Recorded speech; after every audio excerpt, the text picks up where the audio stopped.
అండి ఈరోజు బడ్జెట్ సమావేశం జరిగింది. బడ్జెట్ అంతా కూడా చాలా చక్కగా చేశారు కమిషనర్ గారు. దాన్ని మేమందరం కూడా ఆమోదించడం కూడా జరిగింది. కొద్ది డిస్కషన్ జరిగింది. వైసీపీ నాయకులు దీన్ని కూడా తప్పుదో పట్టించి ఏదో కాంట్రాక్టులు నలుగురికి ఇస్తున్నారు, టీడీపీ వాళ్ళకే కాంట్రాక్ట్లు ఇస్తున్నారని రకరకాల మాటలు.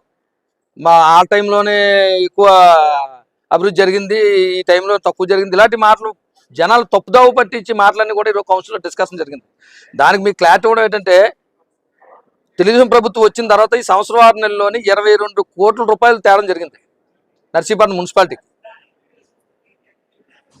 ఈ నర్సీపట్నంలో మున్సిపాలిటీలో ఈ చెత్త ఎంత పెరిగిపోయి ఎంత అద్దానంగా ఉండేది అందరికీ తెలుసు. గతంలో ఆ టైంలోని కనీసం ఒక గుణప పార గంప కూడా కొన్ని పరిస్థితులు ఆ రోజు ప్రభుత్వం లేదు.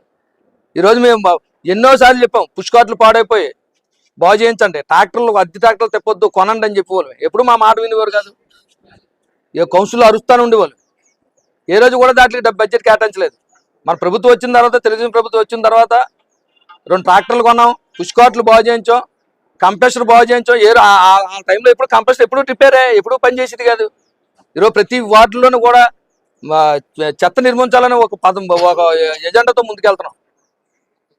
దాన్ని తప్పుదో పట్టించి కోనేటి రామకృష్ణ అంటాడో అన్ని మాకే తెలుసు, ఇంకోళ్ళకి తెలియదు. సామెత ఉంది, ఏదో బాబు నీకు అల్లం గురించి తెలుసా అని అడిగితే అల్లం గురించి నాకు తెలియపోవటంటే బెల్లంలో పుల్లగా ఉంటుంది అన్నట్టు అలాంటి వాళ్ళు. ప్రపంచంలో అన్ని విషయాలు వాళ్ళకే తెలిసేటంట. ఎప్పుడు టాపిక్ తెచ్చినా కుక్కల గురించి, తర్వాత ఆర్ఎంపీ రోడ్లు మున్సిపాలిటీ డబ్బులు తెయించమంటుంటారు. వీళ్ళు చెప్పింది ఇలా జనాలు తప్పుదోవ పట్టించడానికి మాత్రం జనాల వాళ్ళకి నర్సీపట్నం మున్సిపాలిటీకి కానీ నర్సీపట్నం నియోజకవర్గంలో కానీ ఎంత అభివృద్ధి జరుగుతుందన్నది ప్రతి ప్రజలకి కూడా తెలుసు. దాన్ని మేము అబద్ధాలు చెప్పినంత మాత్రం ప్రజలు నమ్మరు. మేము నిజంగా చేస్తున్నాం కాబట్టి ప్రజలు మమ్మల్ని విశ్వాసిస్తున్నారని చెప్పేసి ఇంకోసారి చెప్తున్నాము. కోనేటి రామకృష్ణ ఇంకొక మాట అన్నాడు, ఒకే కుటుంబంలో రాజకీయం ఉండిపోవడం వల్ల నర్సీపట్నం అభివృద్ధి చెందలేదని. ఇలాంటి తప్పుడు మాట్లాడే మున్సిపాలిటీలో ఒకే నాయకుడిని ఇన్ని సంవత్సరాల నుంచి ఎన్నుకుంటారంటే అతనిలో వర్తుంటేనే ఎన్నుకుంటారు ప్రజల అమాయకులు ఏం కాదు. ప్రజల అమాయకులే. నువ్వు ఈ 5 సంవత్సరాలలో మీరు పనికిమాల పనులు చేశారు కాబట్టి పక్కన పెట్టేశారు. ఒకే కుటుంబానికి ఒకే నాయకుడికి నాలో బ్రహ్మరథం పెట్టారంటే ప్రజలు ఆయన జనాలకు కావాల్సిన అభివృద్ధి చేస్తున్నారు కాబట్టి, జనాలు 4 కుటుంబ సభ్యుల్లో చూసుకుంటున్నారు కాబట్టి ఆయనకి ఆ గౌరవిస్తున్నారు. నేను అదే అడిగాను, కాంగ్రెస్ పార్టీ ఉన్నప్పుడు మరి 89 నుంచి 94 వరకు కాంగ్రెస్ పార్టీలో నువ్వు ఉన్నావు కదా. ఆ రోజు నర్సీపట్నంలో ఏం చేసావంటే అందరికీ తెలిసి అంట.